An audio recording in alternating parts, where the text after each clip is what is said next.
Salutations, voici un petit vidéo qui s'intitule « Qu'est-ce SSH ?» Je vais essayer de répondre à cette question dans les termes très simples, donc de faire seulement un petit vidéo sans trop aller dans les trucs techniques. Donc, qu'est-ce SSH? Donc, SSH, c'est l'acronyme pour Secure Shell en anglais. En gros, c'est un protocole. Il nous faut donc un client de ce protocole, un client SSH, qui nous permet de nous connecter à un serveur SSH. Et ensuite, une fois qu'on est connecté au serveur SSH, on peut rentrer des commandes pour gérer cet appareil. Donc, si on se connecte à un serveur Linux, on peut faire dans notre client SSH les mêmes commandes que si nous étions directement sur le serveur Linux, dans un terminal Linux. Dans le monde réseau, il y a plusieurs équipements qui nous permettent de gérer par SSH, par exemple des routeurs, des switches informatiques. Donc, la plupart de ces équipements réseau qui sont de gamme entreprise permettent de se connecter à un SSH pour ensuite pouvoir configurer différentes choses, par exemple l'adresse IP, le routage et tous les paramètres réseau de la switch et du routeur. Donc, en gros, sur notre machine, il faut un client SSH. Il faut que l'autre machine soit un serveur SSH. En autre mot, qu'il ait le service SSH d'activer et démarrer.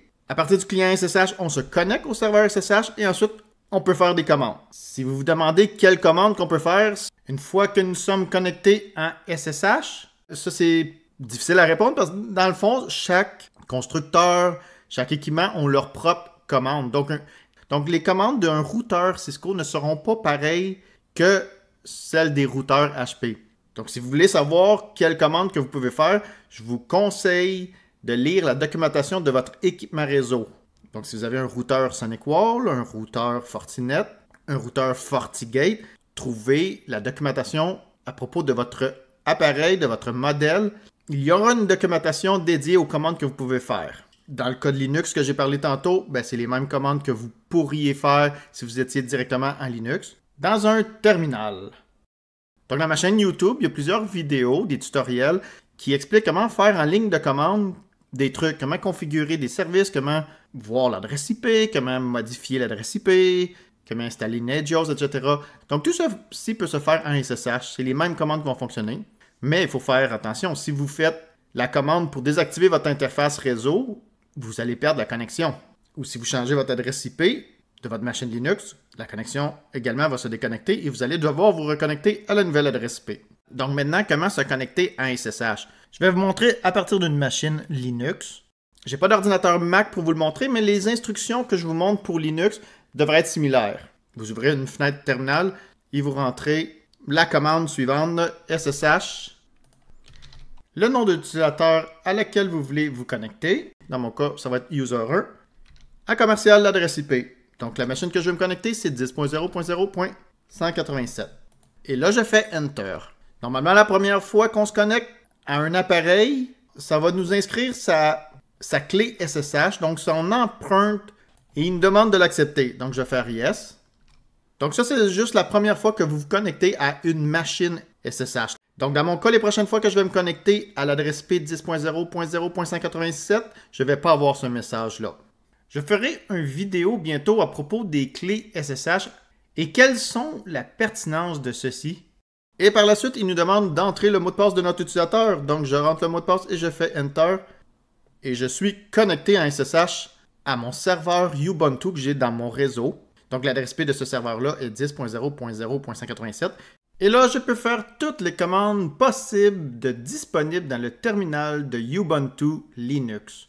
Donc, ipad pour voir son adresse IP.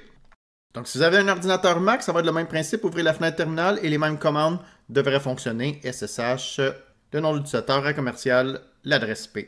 Et pour Windows, il vous faut un client SSH.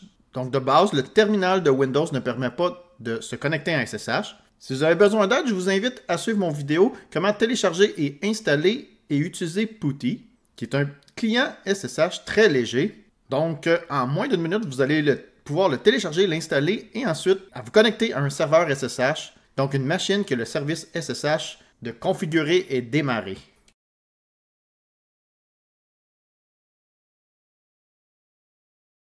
Et là, est-ce que vous avez besoin d'aide à propos des connexions SSH? Si oui, je vous invite à regarder ma liste de lecture Connexion SSH. Vous allez y trouver plusieurs choses, dont comment vous connecter un SSH à une distribution Linux.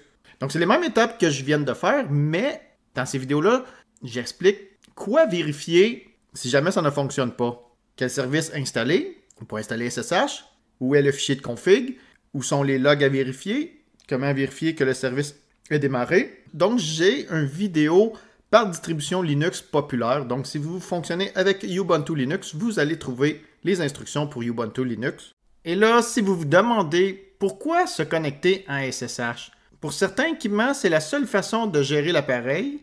Pour d'autres, ça peut être la façon la plus rapide. Ça peut être plus rapide d'entrer des commandes bien documentées que de parcourir et cliquer sur le menu graphique.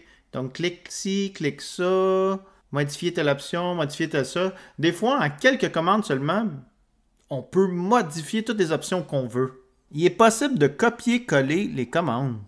Et pour les serveurs Linux sans interface graphique, c'est plus simple aussi de travailler dans une fenêtre SSH et donc de pouvoir des fois copier-coller des commandes bien documentées encore une fois, plutôt que de travailler debout dans une salle de serveur devant l'écran du serveur à taper de longues commandes.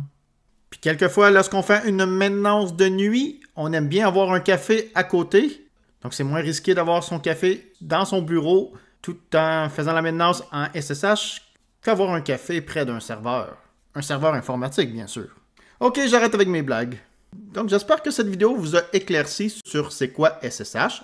J'ai bien sûr pas rentré dans les détails techniques, ni par exemple sur l'histoire de SSH. C'est vraiment une petite description que je voulais faire. Donc si jamais c'était un terme que vous voyez souvent, mais que vous vous demandiez, ben c'est quoi ça SSH? J'espère que cette petite vidéo vous a aidé. N'hésitez pas à écrire dans les commentaires si vous avez des questions à propos du SSH ou des suggestions de futures vidéos.